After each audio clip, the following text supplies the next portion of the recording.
Selamat siang warga Banten terkhusus. Terima kasih banyak Mas Gong, saya panggil Mas Gong, sudah menyempatkan mampir di standnya Rumah Baca Daligo KSB. Dan mudah-mudahan kita bisa berbincang-bincang nyuri-nyuri waktu di kesibukannya Mas Gong. Sana sini. Iya. Jadi Mas, biar lebih asik bisa dibuka dulu kali. Oke. Masnya Mas. Ada make up dong. Aduh, gimana nih? Enggak dikasih make up nih. Ya, santai-santai aja Mas. Mohon maaf Mas, saya agak mampet gitu. Oke. Agak bindeng nanti biar santai aja. Jadi kami sih dari KSB mengucapkan terima kasih dan selamat atas amanah barunya Mas. Amin. Sebagai duta baca di Indonesia. Mudah-mudahan. Terima kasih. Tepuk tangan dong. Plok. Ini berkat doa Rumah Baca Daligo juga. Amin. Jadi ini merupakan berkah ataupun ya sebuah prestasi bagi Banten khususnya. Ya, Banten ya. Iya. Dan sekarang Hari Buku Nasional di KP Banten, saya ya satu anugerah. Iya. Mudah-mudahan Dikelilingi oleh fenomena bansos. Apalagi ya, cewek marah-marah tuh. Oh iya. Dia mas, gitu yang membanting-banting HP itu ya. Nah ini jadi Hari Buku Nasional dan saya duta baca jadi mewarnai itu, ya. Tapi Mas bisa boleh tanya soal inspirasi Harbuknas ini bagi Mas Gong tersendiri gitu. Ya. Coba dia juga tuh mana? Ayo. Oh, sok diatur. sorry ya, jadi ini arti Harbuknas. Iya. Jadi saya ini sekarang sudah tidak perlu capek-capek lagi. Ada Andi Sud, ada Firman, ada teman-teman dari ya kalian juga Daligo, terus siapa lagi ya, banyak lah. Panas Dalam Serang, terus Rambo Banten, mereka udah jadi semacam mujahid lah ya. Perang melawan kebodohan, bukan ngebom, tapi ngebom kebodohan dengan literasi. Jadi saya katakanlah di usia yang mulai tidak muda lagi, jangan sebut tua ya, tidak muda lagi. Di kalimat-kalimat positif itu. Jadi saya gembira lah. Jadi datang tinggal ikutan, menikmati. Dulu harus jungkir balik dulu itu. Jadi generasinya udah mulai bagus lah. Oh, sebelum lah ya. Mas Gong ini udah lama banget nih ya dalam berkecimpung ini. Ya, dulu Mas, sebelum kamu lahir kayaknya. Bisa cerita Mas gimana susahnya dulu tuh Mas? Wah, susah dalam hal literasi di Banten. Susah. Banten ini kan agamis. Ya. Tapi lupa bahwa ayat pertama itu adalah Ikro al-alaq tadi. Ikro bismi rabbikal ladzi khalaq. Lupa ke sana. Jadi pengennya berorganisasi, pengennya turun ke, tapi ini juga nggak apa-apa. Tapi kan butuh pengorbanan. Terus berjuang. Alhamdulillah. Sekarang saya rasa Banten diperhitungkan di dunia literasi di Indonesia. Apa coba contohnya? Ketua Forum Taman Bacaan Masyarakat saya dulu 2010-2015. Diteruskan 2015-2020 oleh Firman Venayaksa.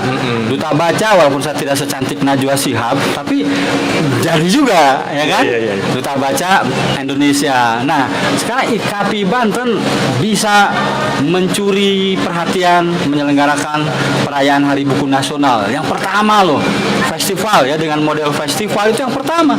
Biasanya Hari Buku Nasional itu dirayakannya di medsos, per parsial ya, per TBM Taman Bacaan Komunitas. Kalau ini sekarang diambil alih, wakil gubernur juga support, semua ya, rektor Untirta juga support. Wah, ini luar biasa.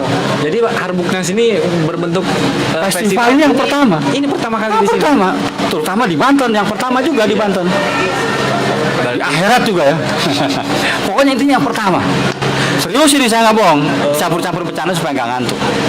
Jadi yang sering-sering ada Hari Buku Sedunia misalnya. Iya. Itu semuanya di medsos, di taman-taman bacaan. Ya tidak ada festival seperti ini. Gila, tiap hari ada diskusi, ya kan? Mendatangkan orang-orang. Itu nggak sembarangan itu. Iya benar. Iya. Banyak. Kamu juga bisa ngundang saya ke sini, nggak sembarangan. Iya, walaupun nggak dihonorin kan? Iya, itu artinya kecintaan saya. Gila tuh, tanya nanti Andi suruh podcast di sini tuh, lagi makan orangnya tuh. Gimana dia jungkir balik? Iya. Jadi ya bagi kita nih, Ya. ya bagi kita yang anak-anak muda juga yang kadang fenomena hari ini mas, Ya. fenomena hari ini Soal mantan kan? Bukan. soal ya Apa? ya dalam literasi ini juga yang lihat sendiri jadi banyak yang anak muda di sini masih bisa kelihatan lah yang peduli hal-hal dengan Nggak apa-apa. literasi. Ini buat saya ini luar biasa. Hari pertama kemarin banyak lihat ya, walaupun dengan harga murah itu luar biasa. Intinya orang-orang yang datang ke sini itu pilihan. Suatu saat mereka akan jadi menteri wanita ya Mbak ya. Dia jadi menteri wanita dia. Jadi menteri para mantan ya. Menteri. Pokoknya orang-orang yang datang ke sini itu luar biasa pilihan dan suatu saat itu dia akan jadi seseorang. Contohnya saya. Dulu saya begini ini di Jakarta. Di Jakarta. Di Bandung di Banten tahun 80-an belum ada. Saya harus ke Bandung ke Jakarta sendirian gitu ya. Dipelototin orang nih, anak nyuri nggak apa nih. Karena sering ngebuka buku lalu disimpan lagi di bawah. Kayak gitu. Nah, hasilnya sekarang saya. Nah, mereka ini jadi yang sedikit itu menjadi kuat dan berharga. Gitu. Itu teman sobat-sobat dari Sekarang saya mau nanya ke kamu, boleh nggak? enggak dong, Nggak boleh? nggak boleh dong. Kapan lagi misalkan kita bisa tanya-tanya langsung sama Mas Gong begini kan? Di rumah ada berapa buku? Saya cukup banyak mas buku. Banyak ya? Ada 500 nggak? Belum, Belum, 100? lebih. Lebih. Tapi itu memang mas, sekarang saya ya karena hobi baca untuk apa ya? Ya hobi aja gitu. Hobi aja. Hobi aja ya. Dulu pernah saya itu sama senior di kampus dulu. Saya pernah nanya mas, saya pernah tanya bagaimana sih cara memunculkan minat baca. Kata senior saya bilang, udah kamu beli buku dulu aja, apapun itu, Ya. yang minimal judulnya dulu yang suka. Saya beli 3 buku dan dalam waktu 2 minggu, 3 minggu buku itu nggak pernah saya pegang. Kenapa? Ya karena gimana gitu ya. Pas saya sedang namanya kuliah waktu itu, saya nggak punya uang atau gimana, ngelamun di kosan, ngelihat buku itu. Daripada saya bengong cengok, akhirnya dipegang, dibuka sedikit-sedikit, waktu luang itu kepake juga. Akhirnya bisa sampai hari ini. Akhirnya bisa menjadi kebiasaan kan? Menjadi kebiasaan. Iya. Jadi saya pertama kali baca buku itu, buku Tom Sawyer tahun 75. Waktu saya diamputasi tangan. Iya. Amputasi tangan suruh baca buku itu dan tiba-tiba waduh hidup saya itu bergelora. Novel itu waktu itu umur saya 11 tahun. 11 tahun. Itu novel Amerika ya, Mark Twain, edisi bahasa Indonesia. Jadi saya baca itu, kemudian baca lagi buku. Semalam 1 buku saya baca. Sambil dikoleksikan. Jadi buat anak-anak muda gitu. Ya. Yo, buat anak-anak muda gimana sih? Ya karena anak muda sekarang itu, yang ini sekarang yang sedikit nih. Karena mereka belum tahu manfaat dari membaca. Iya. Nah, orang-orang yang berteman dengan saya beritahu kalau kamu tanya manfaat membaca, ini contohnya saya. Gitu aja. Jadi butuh toladan mereka, butuh role model. Nah, makanya di Rumah Dunia kenapa orang-orang akselerasinya cepat, karena dia melihat manfaat buku itu besar. Nah di era sekarang kan berbeda dengan era Mas Gong. Ya. Saat Mas Gong mulai berproses ya 80-an 90-an dengan sekarang yang ya begitu dahsyatnya era teknologi begitu. Waktu saya remaja, orang tua, kakek, nenek bilang, ini anak-anak baca buku bahaya, nggak mau dengerin dongeng. Nah, sekarang anak-anak bahaya nggak baca buku, hobinya literasi digital ya. Ya. Ya kan, tapi sebetulnya enggak. Iya. Literasi digital itu diciptakan oleh orang yang suka baca buku. Iya Ya kan? Iya. Buku waktu itu diciptakan oleh orang yang sering dengerin dongeng. Ya, jadi nggak apa-apa, santai aja. Biar berproses. Yang ya tetap kan butuh orang yang tetap jangan pintar semua, nanti fungsi guru nggak ada. Makanya jangan khawatir, akan ada orang yang bodoh nanti dipinterin sama orang yang hobi baca. Ada orang yang tersesat karena baca hoax saja di digital, Iya. nanti disadarkan oleh temennya yang Tapi baca iya buku. Mas, mending aja kalau anak-anak mudanya bacanya di HP. Tapi Nggak kan kalau apa-apa. di HP-nya miringin HP main game terus. Ya nggak apa-apa. Dulu juga waktu ada Tetris, sebelum ada nggak ada masalah. It's okay, nggak ada masalah. Nanti mereka setelah lulus SMA baru berpikir. Jadi biarkan masa bermainnya habiskan. Daripada nanti jadi anggota Dewan main PS terus. main game terus, biarkan masa kecilnya, habiskan rasa ingin tahunya. Yang tidak boleh itu adalah orang tuanya membiarkan. Selalu ada pameran buku diajak, atau misalnya disuruh beliin dong mamah buku anu. Nanti dia, kenapa nih mamah nyuruh saya beli buku cara menaklukkan perempuan? Gitu kan?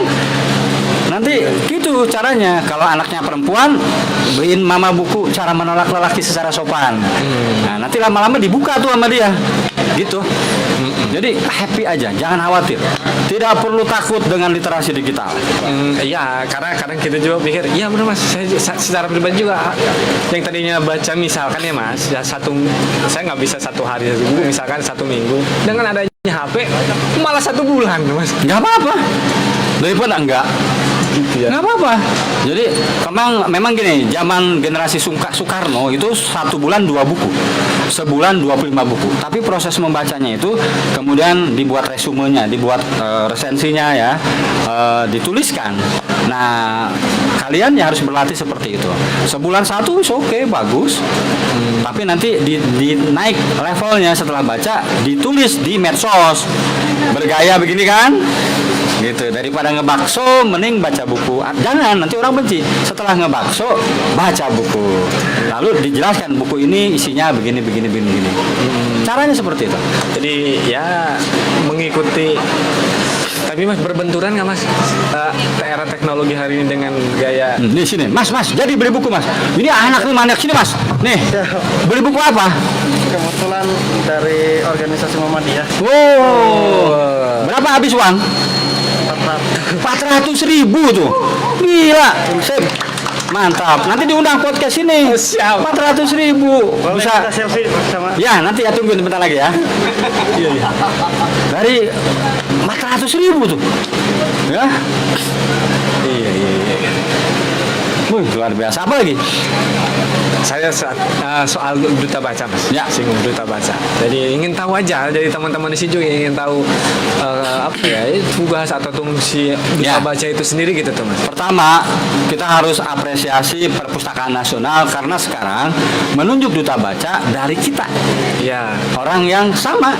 Siapa yang bisa mimpi jadi duta baca? Cantik enggak kayak Najwa Shihab ya kan? Jelek lagi. Kalau Andi Noya enggak gantengan saya. Ya botak enggak kan kayak Andi Noya misalnya. Apalagi dari Banten gitu ya. Iya, itu harus punya channel TV. Saya punyanya channel YouTube. Iya. Ya kan? Nah, jadi maksud saya sekarang pemerintah lewat Perpustakaan Nasional itu memberi ruang seluas-luasnya buat kita semua jadi duta baca. Nah, karena sekarang zaman pandemi, nggak mungkin semuanya dipilih berkerumun, maka dipilih satu saya. Gitu, bener nggak? Iya, jadi kalau semuanya dipilih berkerumun, klaster. Jadi duta baca itu fungsinya adalah salah satunya ini, mencoba membantu pemerintah memberitahu bahwa membaca itu sehat, menulis itu hebat. Membaca itu bisa membuat kita berpikir logis, tidak akan terjaring hoax, tidak akan terseret hoax, kayak gitu. Jadi akan pahamlah bahwa di dalam buku itu banyak sekali magic word, banyak sekali kalimat-kalimat yang bisa. Kalau kita misalnya, kalau saya nih, saya jadi ingat gini, kalau saya naik angkot ada yang nepuk, ada yang nepuk tuh, Iya. saya tepuk lagi, mau ngehipnotis ya, kayak gitu. Nah, kalau saya baca buku masih bujangan, menghipnotis cewek dengan puisi. Iya. Nah, saya kasih tahu bahwa buku itu memiliki daya pikat, daya magic yang luar biasa. Nah, itu salah satu tugasnya. Jadi, ayo baca. Jika kamu baca buku, maka kamu akan berdaya. Maka kamu akan tahu bahwa buku itu memiliki nilai ekonomi yang tinggi. Gitu. Bisa kaya. Bisa dapetin cewek cakep, cowok cakep. Iya. Gitu. Dan last saya minta ini dong mas, minta saran, minta nasihat, Ya. minta buat anak-anak muda harusnya para pegiat literasi biar nggak kendor gitu semangatnya, Ya. karena kita juga kendor gitu tuh mas. Nah, ini buat rumah baca Daligo nih yang masih usianya baru berapa tahun ya? Iya, masih ya dibilang semester 1, semester 2 ya masih Iya, segitu lah. jadi hati-hati jika di sebuah komunitas berkumpul lelaki dan perempuan harus punya komitmen. kalau pacaran harus langsung nikah. Karena kalau pacaran main-main nanti ada yang sakit hati. Biasanya satu cewek diincer 3-4 cowok. Iya iya iya iya. Ya kan? Iya, iya, iya. Nah, ketika si cowoknya itu si A dapat cewek, yang B, C-nya itu nunggu. Ini kalau nyakitin cewek itu, wah bubar komunitas itu. Jadi maksud saya paling berbahaya komunitas itu ketika diselimuti asmara. Harus berkomitmen. Kalau komitmennya tentang literasi, maka komitmen literasi untuk masyarakat. Kayak gitu. Jadi saran saya banyak di Banten komunitas-komunitas yang hancur di tengah jalan karena memasukkan unsur pribadi di dalamnya. Oke. Tuh, Rumah Dunia bisa bertahan sampai sekarang 21 tahun karena di awal-awalnya saya melarang mereka berpacaran. Di tahun ke-11 mulai berpacaran saya tanya, saya jadi murabi ya. Iya, jadi Kamu serius nih mau menikah? Ya udah nikah, jangan saling menyakiti. Nanti Anda disakiti, kabur, pergi. Itu. Jadi saran saya sekali lagi, kalau berkomunitas tidak boleh memasukkan unsur pribadi, tapi lebih pada kolektivitasnya tadi. Berjuang untuk satu target. Itu. oke. Ngomong-ngomong sudah ada belum yang cinta lokasi? Belum lah. Belum. Kita mah alhamdulillah masih konsisten, Mas. Konsisten. Mas Gon, terima kasih banyak. Sama-sama. Sudah meluangkan waktu. Ya, untuk Rumah hadir Baca di Daligo. Rumah Baca. Ya, Rumah Baca Daligo hebat ya. Bertahan terus ya. Iya. Bantu doa, bantu support Ya. buat kita semua. Oke. Oke sobat-sobat Daligo, terima kasih banyak atas perhatiannya. Mas Gong, mudah-mudahan diberikan kesehatan Ya. dengan amanah barunya ini, karena Terima kasih. amanah barunya banyak pasti godaan itu. Terima kasih. Sampai jumpa. Sampai jumpa. Oke. ya. Sudah disediakan dari sport